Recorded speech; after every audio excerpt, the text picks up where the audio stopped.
Minha gente, meu povo, olhe aqui nos meus olhos. Maravilha, que coisa boa é saber que eu posso contar com o carinho da audiência de vocês espalhados aí em toda boa parte do nosso Ceará, do Brasil, quiçá do mundo também, porque a internet não tem limites. Mas eu quero deixar aqui um bom dia, boa tarde, boa noite para quem está acompanhando via internet, no YouTube, aqui no nosso canal.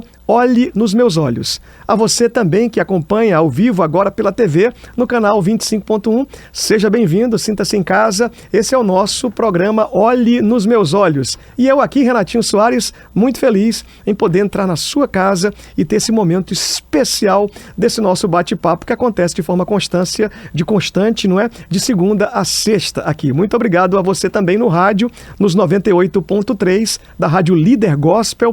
Olhe nos meus olhos. Eu estou feliz em receber mais um daqueles amigos convidados que vêm para cooperar junto com a gente, trazendo histórias, contações de histórias motivacionais, inspiracionais, discutindo também sobre temas urgentes, pontuais e necessários. Nós já recebemos tantas personalidades aqui, tantos amigos que vêm na missão de ser facilitador, falando sobre os temas mais diversos e atuais. Políticos, jogadores de futebol, artistas, atores, cantores e tantos outros, não é, que a gente tem recebido sempre. No dia de hoje, eu queria chamar a sua atenção para que esse convidado, que tem uma história emocionante, uma história de superação, aguerrido, de muitas nuances, passando pelo caminho de sua infância, caminhando na sua adolescência e chegando ao posto hoje de deputado estadual. Eu vou receber com uma salva de palmas esse que se destaca como salva-vidas em sua missão, não é? É sim, do bombeiro militar. A sua história pode ser contada em vários momentos. Vou receber o deputado estadual, que tem na sua biografia uma extensa lista de valores aqui. Ele vai contar sobre isso. Sargento Reginaldo, deputado. Seja bem-vindo, meu amigo. Obrigado, Renatinho. Nosso abraço a todos que estão aí nos acompanhando, né? Seja em Fortaleza, no interior do estado, no Brasil, ou como disse Renatinho, através das redes, né, da rede internacional, pelo mundo afora. É um prazer poder estar aqui no seu programa e poder se comunicar, falar com o povo, né, contar um pouco da nossa história. Se ela puder ser inspiradora para que esteja lhe acompanhando na sua grande audiência, já terá sido realmente muito significativo para nós. Muito bom, eu recebo aqui você com a experiência do parlamento da capital, quando vereador de Fortaleza. É responsável também por uma votação nos 184 municípios do estado do Ceará, agora como deputado estadual. Ator também. Nossa, também. Sobrevivente de um milagre, aquele que desfruta. Tem muita história para contar e eu queria que você começasse, claro que do início, mas de uma forma que despertasse essa pessoa para conhecer os valores que tem da sua geração quando você veio a nascer. Vamos começar do começo. Então, já que é do começo, as pessoas já estranham o nome Reginaldo, né? E não Reginaldo. E aí surgem já as teorias, deve ser a mistura de Mauro com Regina, não sei o quê. Não, nada a ver. Eu sou o 14º filho, né, biológico, de uma mãe que teve 18 partos. Rapaz. E ainda adotou a 15ª irmã, que é a filha, que é a minha irmã mais nova, né? E então, assim, para nascer já foi uma luta, porque minha mãe já tinha perdido alguns antes de eu vir ao mundo, e ela engravidou contra recomendação médica. Disse, olha, sua vida está em risco e tudo. E aí ela engravidou e a minha mãe nunca pensou em aborto. Graças a Deus, nunca pensou em aborto. Pobre, casada com um operário, né, com muita dificuldade, mas acolheu todos os filhos que Deus lhe mandou. Então, quando ela engravidou de mim e tinha esse risco, ela disse, bom, se o senhor salvar esse menino e a mim, ele vai ter seu nome. E o nome do médico era Reginaldo, e não Reginaldo. Então, meu nome é Reginaldo em homenagem a esse grande obstetra que não está mais entre nós. Tive a oportunidade de conhecê-lo, ele já estava bem velhinho, né? Operava lá na maternidade Nossa Senhora das Graças. Eu nasci no Pirambu, eu sou filho da periferia mesmo, de berço. né? Nasci na maternidade Nossa Senhora das Graças, fui criado no bairro Heller, né? Ali próximo ao Carlito Pamplona. Meu pai era da Refesa, né? A extinta Refesa, por isso todos os filhos são torcedores do Ferroviário, sofredores de berço, né? Tive uma história de vida ligada aos movimentos culturais, porque minha família, meus irmãos, sempre estiveram envolvidos com festejos juninos, festas carnavalescas e etc. Então, assim, a nossa família ela é muito plural nesse sentido, e acabei realmente rumando esse caminho da periferia, com todos os seus riscos, com todas as suas adversidades. Perdi muitos colegas para drogadição, para criminalidade, graças a uma educação muito rígida, meu pai muito rigoroso. A gente tinha isso muito forte, né, que não podia de forma alguma se envolver com drogas, com crime, enfim. Então isso foi muito bom para que eu pudesse realmente manter uma postura realmente equilibrada quando meus colegas de adolescência estavam cedendo ali a primeira onda, né, muito forte na periferia da questão da chegada das drogas, né? E graças a Deus conseguimos sobreviver a isso. Estudei minha vida inteira em escola pública, fui pai muito cedo. Aos 19 anos nasceu minha primeira filha, Raniele. 1 ano depois nasce o Rafael, né? E poucos anos depois nasceu o Júnior, já são todos adultos, né? E foram também fundamentais para uma outra mudança de rumo na minha vida. E acabei entrando no bombeiro com 21 anos de idade. Já era pai de 3 quando vai entrar? Era pai de 2, né? Na época. Hoje está mais tranquilo isso. Na época, para prestar concurso para a Polícia Bombeiro, você não podia ter filho, você não podia nem ser casado. Certo. Você fazia de conta ali que, como não era casado legalmente, né? E aí aquela coisa, não perguntaram, eu não disse e entrei. Normal. Né? Ninguém falou, ninguém perguntou, tem menino. E foi assim, né? E como dizia o Chicó, né? Só sei que foi assim. E a gente acabou entrando no Corpo de Bombeiros, né? Com 19 anos de idade, instituição a que eu devo muito do que eu sou, da minha formação profissional. Me tornei professor de educação física graças ao Corpo de Bombeiros. Mas essa história do teatro, aí depois a gente pode ir contando detalhes. Vamos avançar. Ela começa com o movimento cultural de quadrilhas juninas, a história dos casamentos juninos, e depois envereda por um teatro de viés cristão, ideológico. Legal. E caiu num acidente de percurso, nunca teve no meu plano, de eu ser chamado para fazer um teste de cinema, e participei do Cine Hollywood 1, do Cine Hollywood 2 e do Shaolin do Sertão. Aí quem diz, é ele mesmo, assiste lá o Cabo Amâncio do Cine Hollywood e o Besouro do Cão do Shaolin do Sertão. O Besouro do Cão. São essa pessoa que está falando com vocês agora. A história, resumão da história, essa história, ela pode ser contada para dentro aí de um tempo fora do nosso programa. 55 minutos é pouco, 1 hora, 2, 3.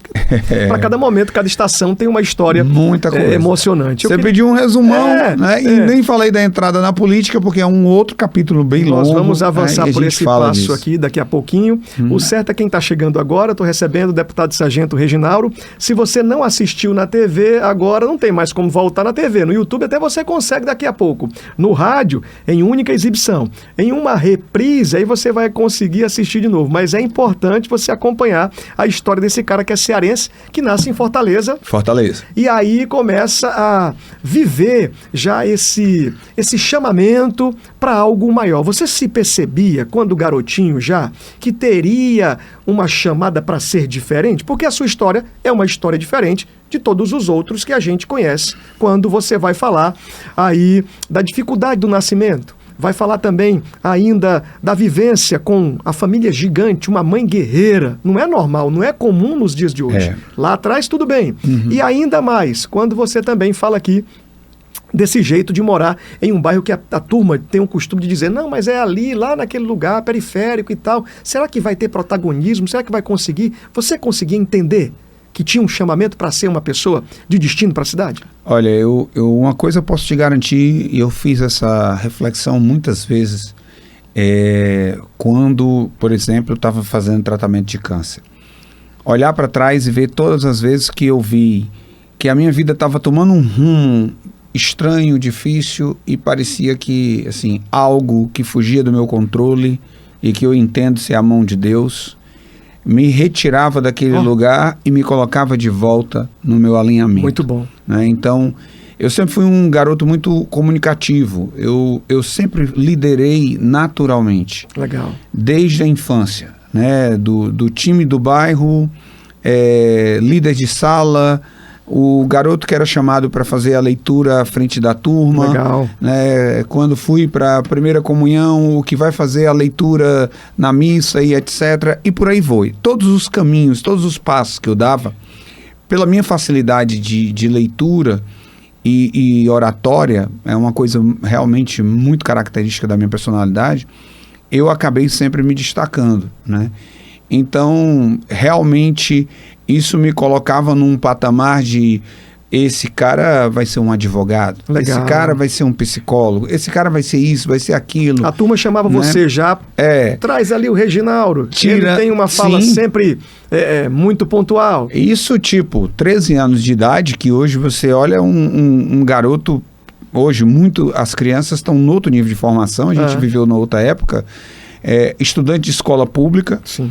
E não era para ser aquilo que você estava vivendo. Sim. No seu tempo. Né? Professores querendo denunciar a falta de estrutura na escola. Eu me lembro ainda como se fosse hoje. A rádio chegou na escola, Colégio Juvenal Galena, ali do lado do quartel do Corpo de Bombeiros, né, que hoje é o nosso museu. E aí, de repente, eu tá em sala de aula e chegar alguém lá e dizer, o professor tá lhe chamando lá fora. Era para dar uma entrevista para dizer condição de abandono da escola. Você, né? Com 13 anos de idade? Isso com 13 anos de idade. Para você ter uma ideia do quanto isso sempre foi muito forte. E aí você começa aquela coisa... Não, esse cara tem jeito para política, né? Tentaram me colocar em Grêmio Estudantil, nunca fui. Mas acabei realmente, várias vezes, as pessoas dizendo, vai ser vereador, vai ser político. Não rolou. E dentro da minha carreira militar, 2011 aproximadamente, eu tive a oportunidade de conhecer o capitão Wagner. Estava num mandato temporário, 4 meses, tirando a licença de uma deputada, para ser deputado estadual. Sim, concorrer mais uma vez. E aí acabou que nessa coisa...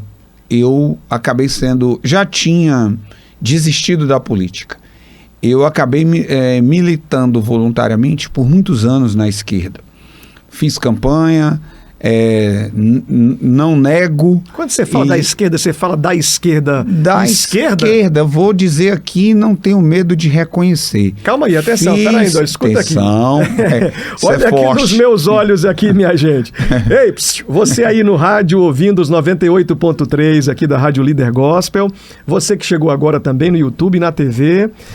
não é assim que se apresenta hoje o deputado Sargento Reginaldo no plenário da Assembleia Legislativa de Fortaleza. Não é esse militante da esquerda. E o que ele está dizendo aqui é que em outra hora, em um tempo antes, ele era militante da esquerda. Eu preciso entender aqui, porque nós estamos falando e o mundo está polarizado, direita e esquerda, sobre isso e aquilo outro, e você lá atrás era...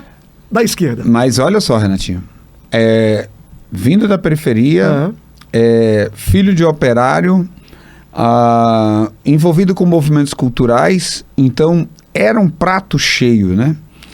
E aí o que ocorre? Eu fiz campanha para Luiz Inácio Lula da Silva, não vou negar, vamos lá. Fiz campanha na primeira dele, eu nem votava, que ele perdeu. Na segunda eu já votei, ele perdeu. Na terceira, que ele perdeu de novo, né? Ele entrou na quarta, eu acho. Então, vou fazer as contas agora, ele perdeu para Fernando Henrique, perdeu 2 vezes para Fernando Henrique, né? Enfim, sim. Fiz campanha para Luiz Inácio Lula da Silva, ele foi eleito. Então, assim, eu acreditava que aquilo ia gerar uma mudança. Eu acreditava que a gente precisava dar aquela virada de página. Já gostava de política. Meu pai foi um cara sempre muito politizado. Sentava ali, orientava as pessoas, sentava na calçada de casa quando se podia sentar na calçada, né?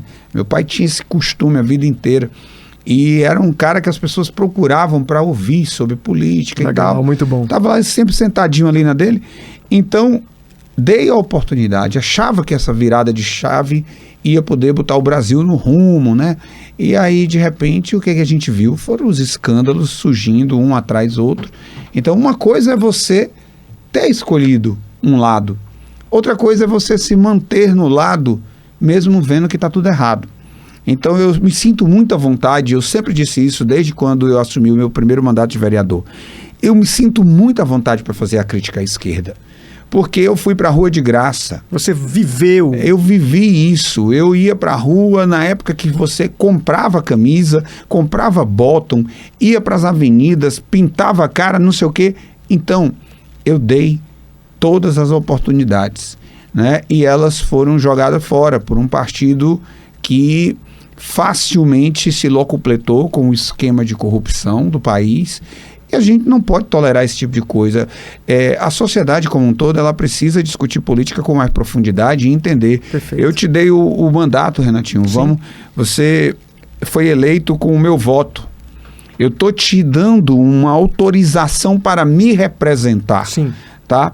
Mas se durante aquele seu mandato você faz tudo errado daquilo que você me prometeu, eu tenho o direito Perfeito. e o dever de daqui a 4 anos dizer, Renatinho, ó, dessa vez, meu irmão, você não me engana mais e vou votar no outro. Muito E bom. é isso que falta às vezes ao povo, é entender que ele, ao invés de ter político de estimação, ele precisa pensar primeiro na defesa da sua cidade, do seu estado, do seu país. É isso que precisa estar acima de qualquer partido Muito bom. ou de qualquer político.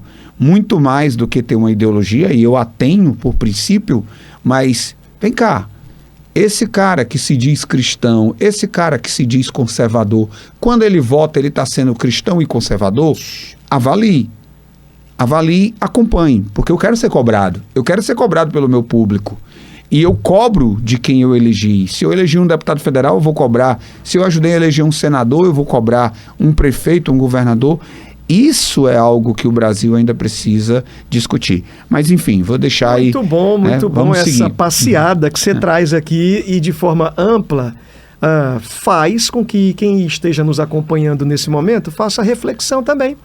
Porque o que existe no mundo do futebol é que alguém que esteve de um lado de uma torcida e de uma outra, daqui a pouco ele sai e vai caminhar no outro lugar porque a escolha chegou. Ele percebeu. Pode acontecer. Na política, o fator é muito mais pontual, urgente, necessário, de ver se tem alguma coisa certa e errada. Eu não posso ficar por paixão, à toa, continuando em um lugar que eu vejo que está errado. E você fez essa escolha. Você disse, não é esse lugar que eu quero. Perfeito, porque a gente... você pode até errar.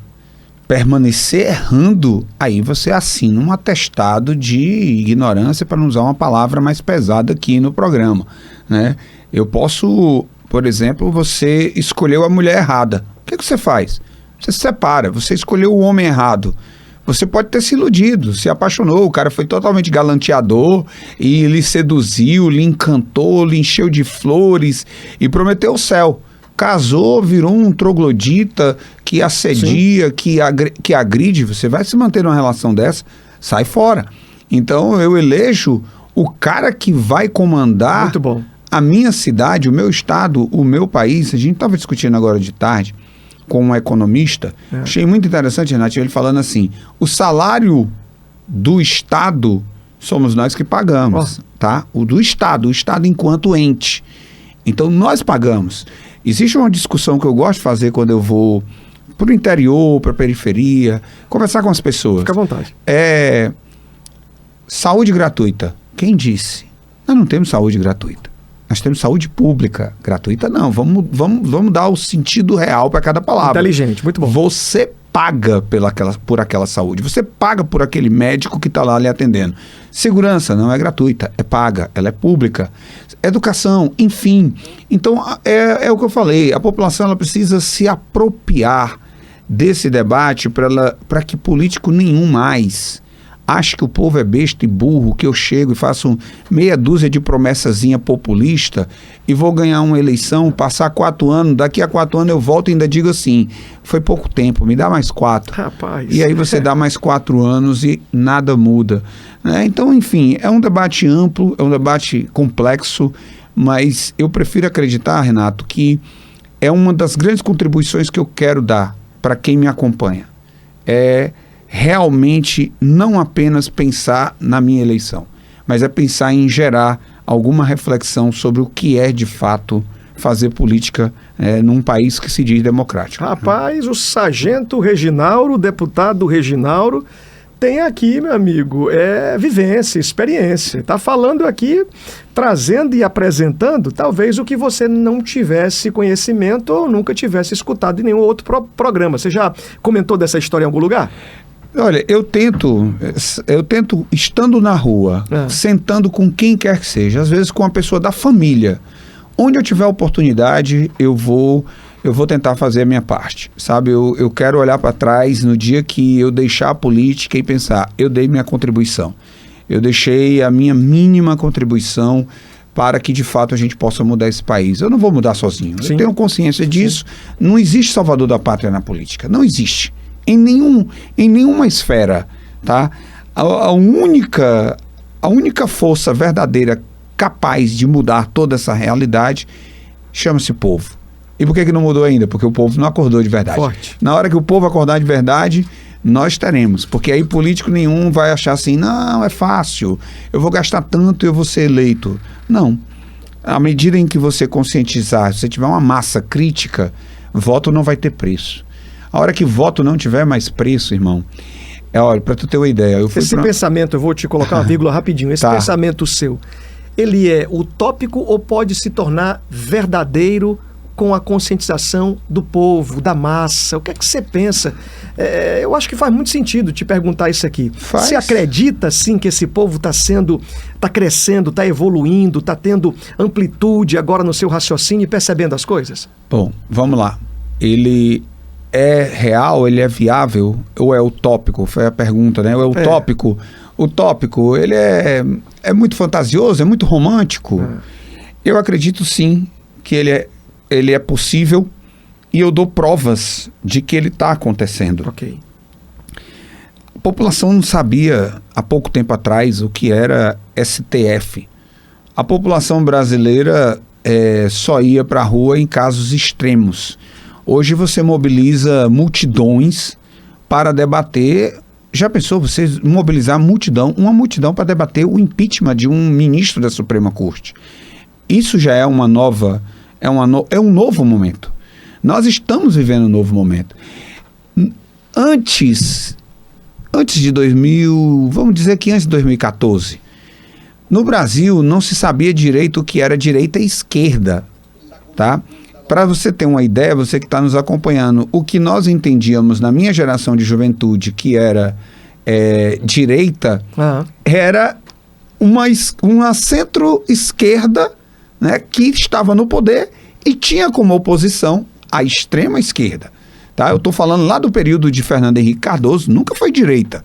Mas naquela época, para o senso comum, era como se nós tivéssemos esquerda e direita. Você vê como o povo brasileiro está amadurecendo. Sim. Hoje se sabe muito mais claramente, esse partido é de esquerda, esse partido é de direita. Já se tem uma mínima noção desse conceito. Bom. O que é um político conservador, o que é um político progressista. Esse é um conceito que está começando a se tornar popular.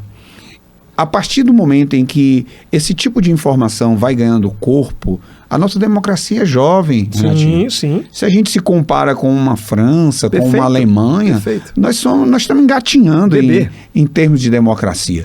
Né? Então, é claro que é uma questão de tempo. Mas nós vamos ver esse processo. Eu tenho esperança de que eu ainda consiga estar em vida para ver esse processo de mudança, de nós não acreditarmos mais em promessas tão populistas, tão simplórias, que garantem uma eleição de um governador ou de um presidente, como, por exemplo, chegar e dizer, desculpe ter que citar, mas é o que está, são os que estão no poder agora. Eu vou acabar com a fome. Ponto. Isso é uma promessa. uma frase de efeito. Acabar com a fome num país que tem metade da população quase da linha de pobreza para extrema pobreza, tá? Você consegue fazer isso em 4 anos? Olha como isso é complexo. Primeiro, você não consegue porque o tamanho do problema é muito grande para 4 anos de governo. Segundo, é o Estado quem resolve o problema de fome? Enquanto nós tivermos esse nível de consciência, não. Por quê? Porque o Estado não gera emprego. Perfeito. Tá? O Estado gera uma pequena parcela de emprego que a gente chama de serviço público. Ela é mínima. Ela é mínima. Ainda é através de concurso extremamente complexo. Quem gera emprego? É o empreendedor.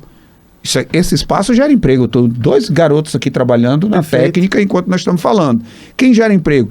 Aquele cara que está vendendo espetinho lá no bairro dele, que já tá empregando 2, 3 porque a demanda aumentou. Muito bom. A mulher que está ali fazendo a sua confecçãozinha. Quem gera emprego é o empreendedor, é o comerciante, é o industriário. Então, quando o político diz, eu vou acabar com o desemprego, ele está falando a verdade ou ele está mentindo? Ele está lançando uma promessa. Ele está lançando uma promessa que ele não consegue cumprir. O que ele pode fazer? Ele pode gerar condições para que novos mercados se abram e a partir daí você tenha mais emprego. Então, olha como isso é complexo, mas a gente precisa falar disso. Precisa falar e o povo precisa tomar ciência e também abraçar. Cada fala que foi dita ou lançada, palavra que foi projetada no período da campanha, que virou o bordão, o movimento, a música, a temática, deve ser cobrada pelo povo também. Quando você fala aqui agora, eu fiz a pergunta se é real, se é utópico, você faz parte dessa construção, desse novo ideal, trazendo as falas quando você leva ao plenário, quando você constrói como professor, que você também vai lá lecionar, você vai falar de temas. O Brasil vive um momento cultural muito lento ainda nessa crescente também que você acabou de dizer que nós somos uma geração nova, ainda engateamos. Mas é preciso com que outras vozes também sejam levantadas e ecoadas essas mensagens. O que a gente tem visto aqui é que muita gente boa tem ficado calado. E é contado, ou são contados, os números de pessoas que têm coragem de se expor para falar, como você está dizendo aí agora. Essa coisa a coragem de sair da zona de conforto, né? Porque é muito mais cômodo. Quando eu falei para você, eu acho que até interrompi esse raciocínio. Eu me decepcionei tanto com o início dessa era petista, da gestão Lula, segundo governo, os escândalos foram aumentando, Dilma, que eu cheguei não dá. Se era quem vinha para mudar e a coisa chegou aonde está, então não adianta, estava todo mundo no mesmo barco. Esse é o senso comum perigoso. Nenhum político presta, é tudo igual. Aí é um senso comum perigoso, porque aí você lava as mãos, se acomoda e deixa como está. E fica na isenção. Fica na isenção. Perigoso. Aí eu estava nesse estado de isenção. E eu queria mudar algo a priori na minha classe de trabalho, que eram os militares estaduais, e vinha um cara se levantando para romper o silêncio de militares e dizer, eu quero entrar para a política, eu quero falar que o militar não tem direito. Eu disse, esse cara é muito corajoso, esse cara está arriscando a farda dele, está arriscando a carreira dele para me defender. Então eu me senti incomodado e digo, cara, se esse cara está fazendo isso por mim, e se ele estivesse aqui para testemunhar, minha primeira reunião pública com o capitão Wagner, só militares, todo mundo ali com receio do que aquilo ia dar, as leis sobre os militares, elas são bem mais rígidas, e eu disse, esse cara que eu nunca tinha visto está se arriscando por mim, eu não tenho o direito de simplesmente ficar calado. Eu preciso fazer algo. Eu preciso fazer algo e vou ajudá-lo a que isso tudo se torne É uma nova real. paixão que vai surgir aí? É um novo momento seu? Aí foi a virada de chave de novo. Aí eu fui tragado para dentro da política. A família pensava o quê? Você já estava como sargento dos bombeiros, trabalhando? Eu era cabo do Corpo de Bombeiros, né? Já tinha meus 3 filhos, né? E foi um momento bem delicado, né? Meu pai não estava mais vivo, minha mãe sempre ficava muito preocupada com a perseguição política e etc. Fui preso, fui demitido, depois consegui voltar via judicial e todo mundo ficava naquela. Mas aí você fica, até que ponto vale fazer de conta que não está acontecendo nada, né? E continuar sofrendo sem tentar fazer por onde a coisa mude. Paguei o preço, né? Mas não me arrependo jamais. Você foi motivado por uma força maior do que aquilo que estava dentro da sua casa. Sem sombra de dúvida. Você acredita que veio um despertar para dizer, você vai topar tudo que for necessário? Era isso que você pensava? Aí eu acho que é um encontro de algo que é mais íntimo com o contexto. Aquilo que sempre diziam, esse cara tem jeito para política. E estava adormecido, volta num momento em que eu poderia, de alguma forma, eu precisava tirar proveito particular no sentido de que era a minha categoria que estava sofrendo, e ao mesmo tempo eu vi uma possibilidade da gente apresentar soluções coletivas. Então eu entro por conta de uma pauta pessoal, que era do Corpo de Bombeiros da Polícia Militar, mas não dava para pensar só nisso. E eu via no Capitão Wagner um potencial político de alguém que pudesse fazer algo a mais pela minha cidade. Então eu digo, vamos embarcar nessa junto. Embarcamos nessa junto, abri mão da carreira de ator, abri mão da minha carreira de professor e fomos embarcando nessa. Em 2019 eu assumo meu primeiro mandato. Eu era suplente, assumi na metade. 2 anos depois estoura a pandemia, né? E aí, no mesmo ano que estoura a pandemia, eu descobri que estava com câncer. Rapaz. E era o ano da minha reeleição, né? O ano seguinte. Então eu vou para uma campanha política, internado dentro do hospital, sem poder sair na rua para pedir voto e sem saber se eu ia sair vivo do hospital. Rapaz. Então, aí foi um outro... É um momento que chama a atenção de qualquer amigo da nossa audiência, ou do rádio, da TV ou do YouTube aqui agora. Escutou muito bem o que ele acabou de dizer. No meio da pandemia, descobre que está sofrendo com câncer. E agora? Como é que é?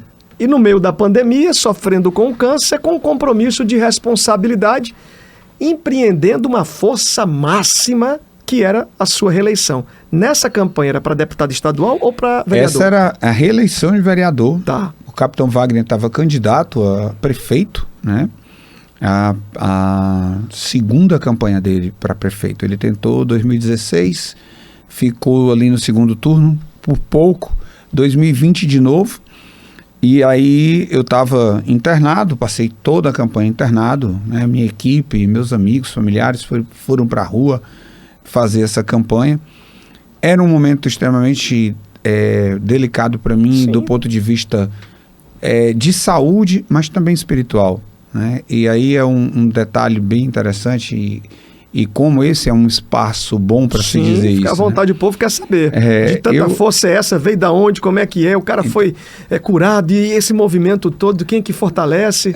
Eu tenho uma história de vida muito forte, sempre ligada a movimentos cristãos. Fosse católico no primeiro momento, espírita num segundo momento, mas eu estava nessa exata circunstância em que eu descobri o câncer, não que a política seja culpada por isso, mas eu estava muito afastado de Deus. Eu estava bem distante mesmo de Deus, de fé, de tudo, vivendo só para o pragmatismo do trabalho, né? E afundado naquela paixão do trabalho. E, enfim, e aí vem uma série de outras questões. Você fez essa reflexão no momento que você estava vivendo ou agora, depois de ter passado todo o episódio, todas essas histórias? Essa situação ela é bem peculiar, porque... Caiu a ficha? Eu digo para você assim, eu não sei se você já viveu isso, quem está em casa que já viveu um momento de descrença. Eu não conseguia mais fazer uma oração. Segura aí, isso é importante.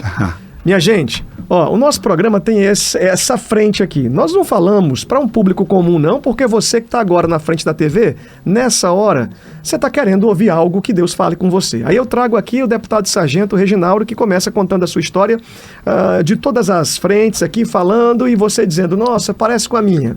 Aí agora vem um outro momento, você talvez está ouvindo pelo rádio, nos 98.3 da Rádio Líder, e está dizendo, não acredito que esse rapaz aí, esse senhor, esse homem aí, passou por tudo isso não. E agora, o que chama atenção e que fala para todo mundo é desse momento, dessa experiência espiritual, porque nem todo mundo fala disso. Talvez para alguns é vergonhoso essa história de dizer, não, mas eu fiz uma reflexão, não, mas eu estava distante de Deus, eu precisava, e era o momento mais difícil da minha vida. Quando você abre aqui essa história, você está ajudando a outras pessoas a entender que existe um ser humano, ou melhor, um ser poderoso, que não é gente, não é um ser humano normal, é o ser mais poderoso, o criador de tudo, de todas as coisas, que aquele que talvez seja livre pensador, ou ateu, ou qualquer outra coisa, vai ouvir de alguém também que estava no meio de uma grande crise, dizendo que precisava viver uma experiência. Eu estava namorando com a minha atual esposa e eu entrava na igreja com ela, só o corpo, tá? Assim, vou te levar na igreja, tá? Então acompanhar. E não tinha nada me conectava mais, nada conseguia me colocar mais numa condição de realmente sentir a presença de Deus. Aí vem o diagnóstico. Rapaz. Quando vem o diagnóstico, era um dia de culto, né? Então eu recebi o diagnóstico pela manhã e ela estava comigo e a gente recebeu aquela coisa forte, né, pesada. A médica disse: você se interna amanhã já para iniciar o tratamento. Aí eu só pedi à doutora uns dias porque a campanha ia começar e eu queria dar start. Eu queria dar start. A campanha começava tipo na segunda-feira. A notícia foi na quarta. Eram 4 dias só. Eu pedi, me dê 4 dias. Eu preciso assinar a documentação no banco do TRE e a campanha vai começar e eu entro no hospital. E ela concordou. E naquele dia era dia de culto. Na igreja que a minha esposa é membro, né, na Videira, CC Videira. Mandar um abraço aqui pro Costa Neto. Costa Neto, que é um querido. Tá fora do país, grande Sim. amigo. E aí eu disse, vamos lá para a igreja. Mas, mais uma vez, era um dia de ir. Vou te acompanhar. Só que aquele dia não foi um dia qualquer, né? Aquele dia foi, de fato, o dia em que Deus conseguiu me acessar e disse, sou eu. Forte. Tá? Sou eu. Sou eu na tua doença, serei eu na tua cura. Você sentiu isso através do seu coração? Deus falando com você ou foi na palavra, no louvor? Totalmente falando ao meu coração. Forte. Eu passei o culto inteiro, né? Assim, chorei do início do culto, voltei para casa e aquilo continuava em mim. Abri a Bíblia para ler o que tinha sido falado, para ver tudo de novo.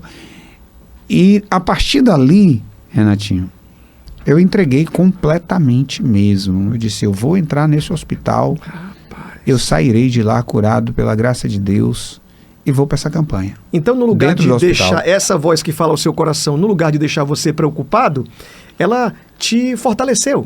Ela me fortaleceu. Te preparou para avançar, dizendo à sua equipe o seguinte, nós vamos caminhar. Totalmente. Eu tenho família, 3 filhos ali, todos chorosos. Eu olhava para eles e dizia, olha, não chorem que eu não perdi. Eu estou entrando nessa guerra para ganhar. Né? Tem até um vídeo, eu acho que nas minhas redes sociais, da época do dia que antecedia a minha internação. Os amigos fizeram uma surpresa na porta da casa da minha mãe. E estava inclusive o Capitão Wagner junto. Eu disse para eles, eu estou entrando nesse hospital e eu vou vencer. Eu tinha essa convicção, levei Deus junto comigo para o hospital. Muito forte. Ou ele me levou, né? Mas era o início. Eu sabia, eu tinha convicção. Foi tão forte que eu sabia assim, Deus quer mostrar para mim quem tem o controle sobre a minha vida. Muito bom. Né? E ele tinha o controle sobre a minha vida, ele tem o controle sobre a minha vida. Ele me permitiu adoecer, viver tudo que eu estava vivendo, era o meu deserto. Você foi precisava ser trabalhado. Lapidado, você foi... E preparado para um novo momento, que nem eu ia entender. Né? O câncer virou uma bandeira para mim, né? Como político. A luta dos pacientes oncológicos virou uma bandeira para mim como político. Fui reeleito vereador. Eu fui reeleito em outubro. Em janeiro recebi o diagnóstico de cura e alta. Rapaz. Né? Só que 2 anos depois eu sou eleito deputado. Né? E aí eu estava com 4 anos. Normalmente se o paciente é acompanhado por 5 anos. Depois de 5 anos os médicos dizem, tá tudo bem, segue a vida. E em janeiro agora, 4 anos da primeira alta, eu já querendo 1 ano na frente, vou comemorar, o câncer volta. Meu Deus do céu, amigo, a história... O câncer... Eu vou fazer uma pergunta aqui. Na formação lá acadêmica, ou melhor, na formação dos bombeiros, o teste físico é coisa de caba macho, né? É pesado, tem treino para isso, para aquilo, a vida, a rotina também. Mas você não tinha nem noção do que Deus estava permitindo que acontecesse com você, não para fortalecer a sua estrutura física, mas para te trabalhar na alma, no espírito, te fortalecer também, porque você faz uma formação no leito agora. Quando você vai lá, você vai ser especialista na dor de pessoas que sofriam com o seu problema. Sem sombra de dúvida. E você volta com a voz aguerrida, né? As pessoas olhavam para as minhas redes sociais e diziam, puxa vida, como você é forte. Eu digo, não, eu não sou forte. Deus eu tô com ele aqui. E fui seguindo o tratamento. Agora, em janeiro, quando voltou, para você ver o que é essa preparação que você falou. Quando eu recebi o diagnóstico dessa vez... Eu estava pronto. Eu estava preparado. Você estava preparado para adoecer? Não. Eu estava preparado para qualquer coisa que a vida trouxesse ao meu encontro. Rapaz, é confiar em Deus. Então, total. A médica me falou, dessa vez a minha esposa sentiu muito mais. Ela viveu intensamente meu tratamento. Que não é normal, né? E a pessoa fica apavorada vivendo aquilo que já viveu do passado, os familiares, o povo. E o medo, né? Será que dessa vez ele fica, ele vai... Não tem homem de ferro, não. Se você já tinha celebrado um momento de cura ali naquela hora, tem de alta, aí depois, vivendo uma estação nova, protagonismo, trabalho, ideais, conquistas, recebe uma outra informação. Recebi e eu disse para ela, se acalma. Eu tenho certeza, não é agora, tá? Eu tenho isso muito, muito claro no meu coração, Renato. E já disse para as pessoas mais perto, não vai ser um câncer, não é uma bala perdida, não é um acidente automobilístico. Quem pode me levar desse mundo apenas é Ele. E vai ser na hora que Ele quiser. Então não adianta eu me preocupar com o que poderá levar minha vida. Se hoje, se amanhã, se daqui a 10 anos, daqui a 20 anos. Vai ser na hora que a vontade dele decidir, Reginaldo, chegou. Rapaz, e eu vou dizer, tudo bem. Então, assim, eu vim para esse segundo tratamento tranquilo. Recebi a notícia em janeiro, eu estava inscrito para fazer a Maratona do Rio de Janeiro. Minha primeira prova de 42 quilômetros, né? Correndo, viu, gente? Não é andando de bicicleta ou de moto. A médica disse, eu disse, doutora, será que eu consigo fazer a corrida? Ela disse, vai treinando, vamos ver como é que você reage à medicação. E em junho, eu concluí minha primeira maratona, né, 42 quilômetros, e para as pessoas que estão aí, e agora, como é que tá? Como é que tá? Segura aí, calma aí, rapaz. Pode contar assim, não, nós vamos falar muito aqui ainda. Meu produtor, meu diretor... Eu já ia jogar, o cara é bom de... Nada, o cara é bom de suspense, o cara é bom de suspense. Eu tô pensando aqui, digo, rapaz, mano, ó, o nosso programa não tem roteiro pronto. Não é preparado, as perguntinhas e tal. Não, ele me perguntou ainda se a gente queria fazer um roteiro, viu? Eu digo assim, ó, tá livre.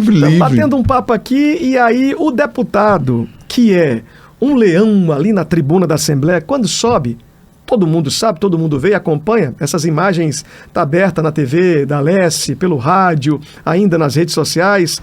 Tem o deputado sargento Reginaldo, um guerreiro, que vai pra cima, luta... E aí tem muito mais vigor do que é o que é levado lá, porque também é atleta, é pai, não é? É aquele que visita as comunidades, que faz o seu trabalho no dia a dia, mas tem pessoas ainda que não sabem dessa sua história, nem da primeira vez, quando você sofreu e recebeu alta, quando sofreu com câncer e recebeu alta, e nem desse momento agora que você enfrentou um desafio muito maior do que todos talvez.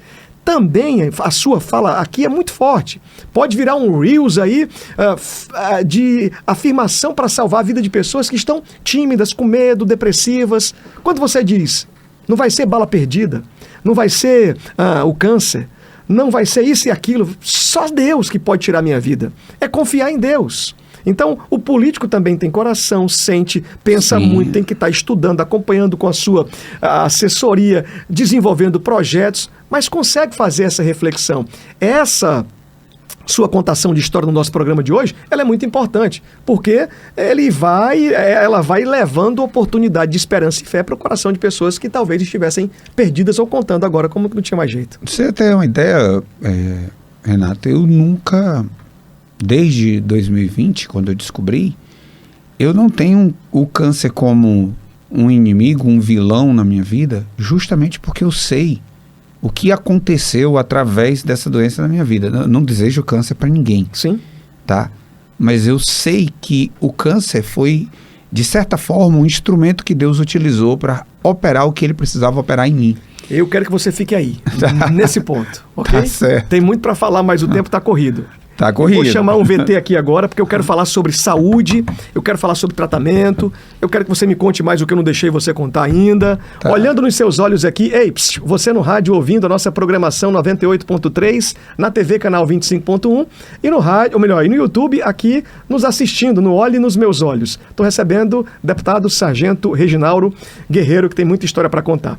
Eu vou chamar um VT aqui agora, de uma loja que eu indico e recomendo, que é a Visão Veículos. É a loja de carros que você vai comprar o seu carro e vai realizar o seu sonho. Tiagão, solta o VT pra gente e eu volto já já, trazendo mais a história aqui do deputado Sargento Reginaldo. Vamos lá.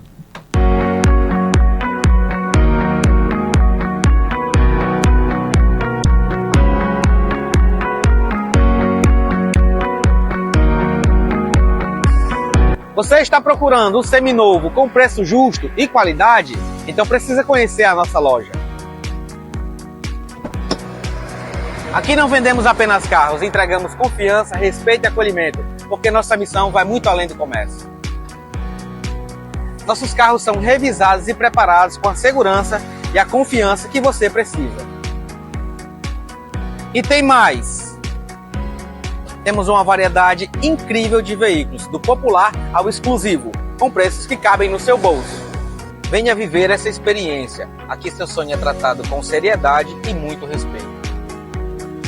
Somos uma empresa que seguimos princípios e valores. Cremos que servir bem é uma forma de honrar a Deus. Por isso, cada cliente é tratado com transparência e integridade.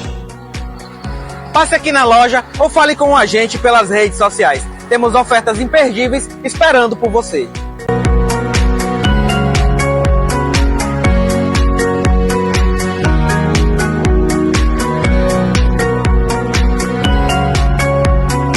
Para você que é ouvinte do Olho dos Meus Olhos de Renatinho Soares, preparamos uma bonificação especial.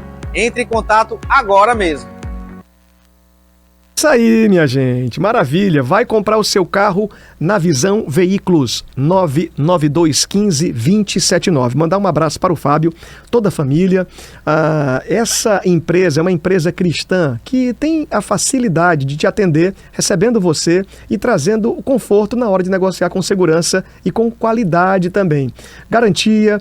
Na entrada do seu carro, você pode escolher uma forma no cartão de crédito para parcelar em quantas vezes você quiser. É isso mesmo que você está ouvindo. É mesmo. Você vai ver que é do jeito que eu estou te dizendo. E mais, a entrada do seu carro que você vai dar pode ser com o bem que você tem, o carro que você já tem aí, que é um seminovo, ou então que você já usou bastante. Em todo canto que você já procurou, você viu lá que o povo depreciou, derrubou o preço, não é? Colocou lá embaixo e você disse, vou fazer esse negócio não, porque colocaram um valor muito pequeno no meu carro. A melhor avaliação do mercado é com a Visão Veículos. Procura a família Visão Veículos, realize o seu sonho e veja que vai ter um carro que vai dar certinho para você. Você vai pegar a chave na mão e vai realizar o sonho da sua família. Dinheirinho que você tenha suado, então não dá para investir em qualquer lugar não. Tem que ter respeito, qualidade e atenção, e quem tem é a Visão Veículos. Eu digo, olha aqui nos meus olhos, vai na Visão e garanta a compra do seu carro novo, seminovo, nacional, importado, utilitário, é com a Visão. Vamos que vamos aqui então. Vamos voltar. O deputado Sargento Reginaldo ia contando e eu não deixei. Ia falando, eu disse, espera ainda, segura aí. A história dele está sendo contada hoje aqui. Eu quero aproveitar o tempo que nós temos ainda para findar o programa. Antes, falando dessa etapa. Você agora, em junho, fazendo o procedimento, porque quem chegou agora na programação, ou na TV, ou no rádio, no YouTube fica mais fácil, que você pode assistir a hora que você quiser. Vai e volta lá. Na TV, em única exibição. No rádio também. Vai ter um reprise aí, uma reprise você vai assistir em outra hora. Mas o que ele estava falando antes disso era o seguinte, que recebeu o segundo diagnóstico da enfermidade, do câncer, e foi agora para esse momento difícil de enfrentar mais uma vez essa dor. E aí o passo a passo vem acontecendo, você está fortalecido, porque já tinha vivenciado uma experiência com Deus, onde capacitou você para esse tempo. E agora em junho aconteceu o que eu não deixei você falar?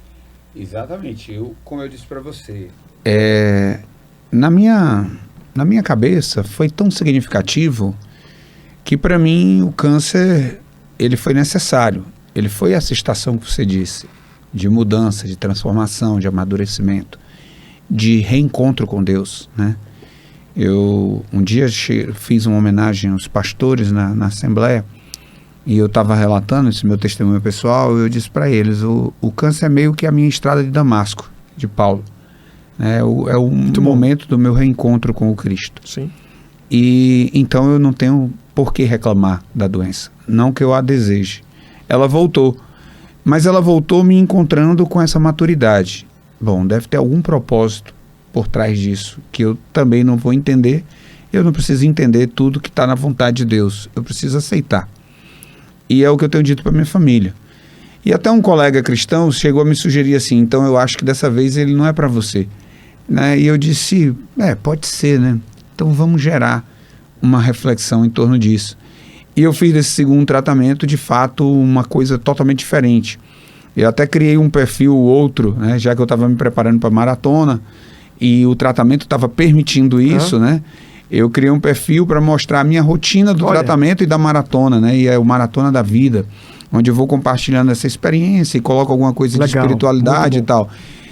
E fiz a maratona semana passada. Voltei há uns 15 dias atrás, a médica pediu um novo exame. Semana passada recebi meu segundo diagnóstico de cura. Aleluia. Então, pode soltar as palminhas de novo. Pode, solta aí, tem vídeo aqui.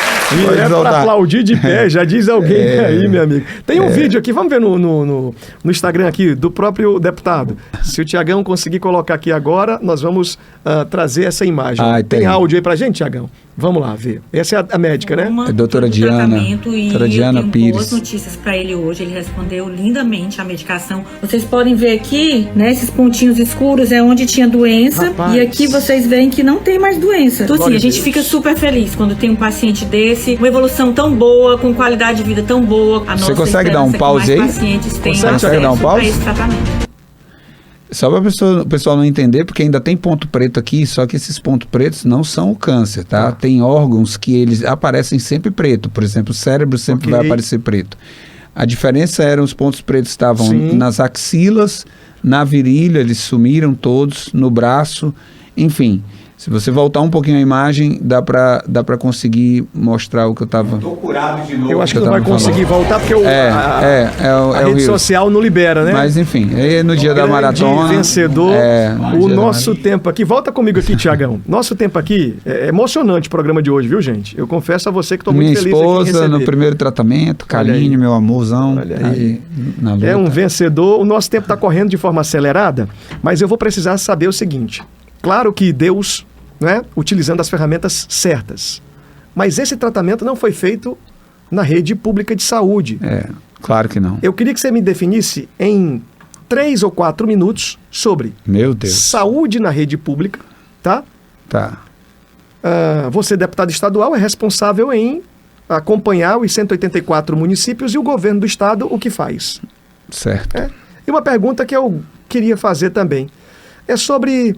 o tipo de política que a gente vem vivendo, se ela é real ou se tem muita hipocrisia. Então, primeiro a saúde pública, depois o governo do estado. Precisava de muito tempo, deputado. Eu vou ligar o cronômetro que ele fez agora. Quanto tempo a gente tem aí, Tiagão? Tá pior do que a minha prova de maratona. Vamos lá. Quero que você seja breve, porque o tempo passou, foi emocionante do começo ao fim o programa, mas é isso. Você pegou aí. Saúde pública. Foi na saúde pública que você conseguiu? Não foi na saúde pública. Para resumir bem rápido, meu primeiro tratamento entre o diagnóstico e a cura duraram 6 meses. Ok. Em 6 meses na saúde pública eu não teria conseguido sequer o exame que fechava o diagnóstico. Segundo tratamento, descobri em janeiro, julho, já saiu o diagnóstico de cura. De novo, 7 meses, total. Um paciente estaria esperando ainda talvez uma consulta com um especialista, que demora às vezes 1 ano, tá? Então, não é o câncer que mata a ineficiência da saúde pública. Não que o câncer não mate, mas normalmente o problema é porque o tratamento demora tanto que as pessoas já acabam chegando já no paliativo final, não tem mais o que fazer. E aí é só preparar para morrer com menos dor, tá? Então, por exemplo, eu estou agora fazendo uma campanha junto com o Capitão Wagner para um colega bombeiro, o Tenente Soares, está aí na rede social do Capitão. Ele está precisando da medicação que é parecida com a que eu tomo. Uma caixa custa em torno de R$30 mil. Meu Deus. O plano de saúde cobriu o meu. Para ele está tendo que judicializar e a justiça ainda não deu ganho de causa para ele, então o tratamento está suspenso, a família está querendo vender a casa para comprar o remédio. É por aí.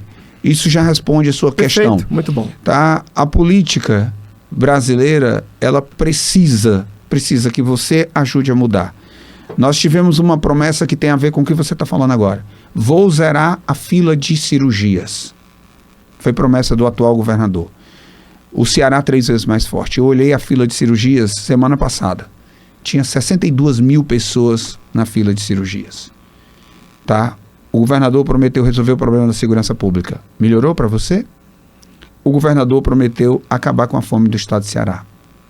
Essas 3 questões respondem à sua pergunta. Rapaz. Que tipo de política nós estamos vivendo? É de fazer promessa para ganhar a eleição sem nenhum compromisso de honrar o que prometeu. É por isso que eu falei tudo aquilo no antes, que nós precisamos alertar a população. Daqui a 1 ano, ele vai bater na sua porta de novo. E ele vai fazer as mesmas promessas de novo. Aí é você quem tem que decidir. Se você acha que o Ceará está bem, você vota nele, fica à vontade. Mas se você está morrendo de medo de sair nas ruas, se você está vendo essa criminalidade expulsando as pessoas de suas casas, como a gente está assistindo no Ceará, se você não consegue ter uma assistência de saúde devida, quem faz tratamento de câncer chega a vir 500 quilômetros para Fortaleza para fazer um tratamento de câncer. E o povo do interior, tá? Então, é sobre isso, pense, reflita, porque é você quem decide os rumos da nossa cidade, do nosso estado e do nosso país. Rapaz, bateu o recorde aqui, viu? Eu lhe coloquei numa pergunta que deveria ser respondida em um programa só, e aí, pum, foi rápido como um velocista. Tentei. Muito bom, meu amigo. Olha, eu queria saber se o gabinete do deputado Sargento Reginaldo está fechado ou se fica de portas abertas para receber a sociedade de Fortaleza. Fica de portas abertas. Aonde que fica? Como é que essa pessoa pode fazer? Estamos lá na Assembleia, gabinete 302, né, Ariadne? Gabinete 302, @Sargento Reginaldo. Fala com a gente na rede social, manda tua demanda, manda tua dificuldade. O que a gente puder fazer, eu sou um deputado. Às vezes as pessoas acham que o político pode resolver tudo porque é deputado. Não. Lembre-se, poder executivo é quem executa. O deputado, ele fiscaliza, ele cobra, ele propõe leis. Então não sou eu que posso resolver o seu problema, por exemplo, na fila de cirurgias. Eu posso cobrar, tá? Mas quem tem que resolver o problema é o governador. Amigo, eu só tenho a te agradecer e dizer muito obrigado. Estou muito feliz com esse momento, porque nós poderíamos discutir sobre temas diversos. Eu sei que você tem muita habilidade, muito estudo, vive no campo da pesquisa, tem levado ali para a Assembleia as proposições que têm, de fato, despertado dentre o campo da direita, da esquerda, do centro. A turma toda tem feito muita reflexão com o que você tem levado, eu tenho acompanhado. Os noticiosos também te colocam nesse campo, desse lugar de trazer sempre informação de primeira. Parabéns pelo trabalho. Obrigado, tá? obrigado. Seja bem-vindo sempre aqui. E emocionante foi a sua história. Quem estava com medo, com dúvida, preocupado, encontrou na sua história sendo contada hoje a certeza de que se entregar tudo nas mãos de Deus, Deus faz tudo que o homem não pode fazer. Amém. Tenho a menor dúvida. Essa hoje é a minha história, é o meu testemunho. Eu tenho levado isso muito a sério, de mostrar para as pessoas. Com Deus, olha, sem Deus, tudo vai parecer impossível sempre. Com Deus, o possível se torna permanente em sua vida, tá? Vai lá, acredita, a resposta vem. Muito bom, maravilha. Eu agradeço o carinho da sua audiência e prometo voltar amanhã, se Deus deixar, se Ele permitir, se for de sua vontade, se Deus quiser. No rádio, na TV e no YouTube, a gente se encontra. Pede aí nas nossas redes sociais esse programa para passar como um reprise que a gente vai e libera para você. Tchau, tchau. Fica com Deus. Pessoal aí da TV no canal 25.1, no YouTube, pode ver quando quiser e no rádio a gente se encontra. Um abraço, minha gente. Tchau, tchau. Obrigado.